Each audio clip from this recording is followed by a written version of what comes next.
Bonjour tout le monde, c'est Monsieur Duzix. Donc dans cette vidéo, nous allons expliquer les deux méthodes de calcul de l'intérêt.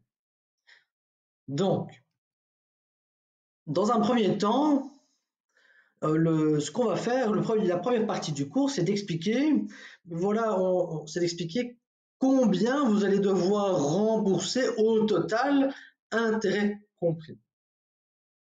Donc, je rappelle que l'intérêt, c'est le supplément que vous allez devoir payer du fait de l'emprunt que vous faites.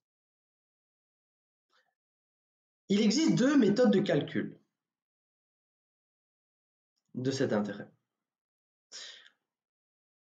Alors, le montant final que vous allez devoir rembourser, intérêt compris, nous allons le noter par C, indice N. C'est donc celui que vous allez devoir rembourser ou c'est celui que vous allez retoucher dans le cas d'un compte d'épargne, par exemple.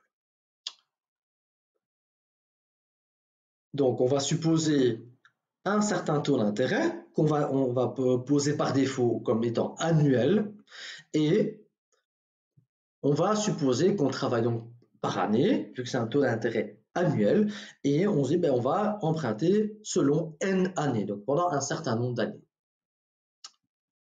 Donc les deux principes de calcul de l'intérêt, de ce supplément.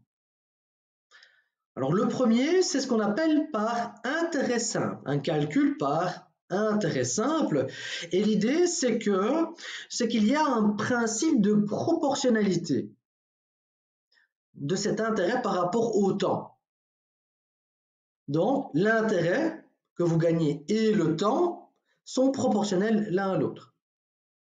Et comment va-t-on arriver à ce principe de proportionnalité? Eh bien, plus précisément, cet intérêt, ce I, sera toujours calculé comme étant un pourcentage sur la somme initialement empruntée. Et ce pourcentage, il sera donné par le taux d'intérêt I. Et donc, cet intérêt sera constant, ce supplément sera constant durant la durée du prêt. Le deuxième principe de calcul, c'est ce qu'on appelle un calcul par intérêt composé.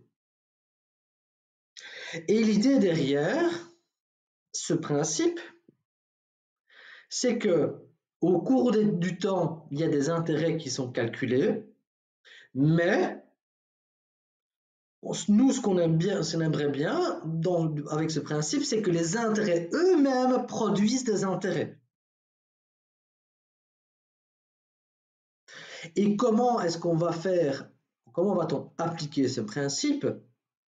Eh bien, l'intérêt ne sera plus calculé sur base du montant initialement emprunté, mais il sera calculé sur base d'un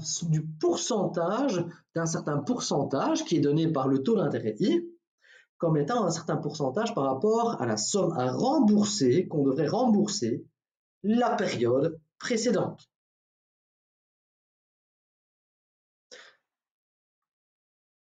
Alors, ces deux méthodes de calcul, nous allons les étudier de manière séparée.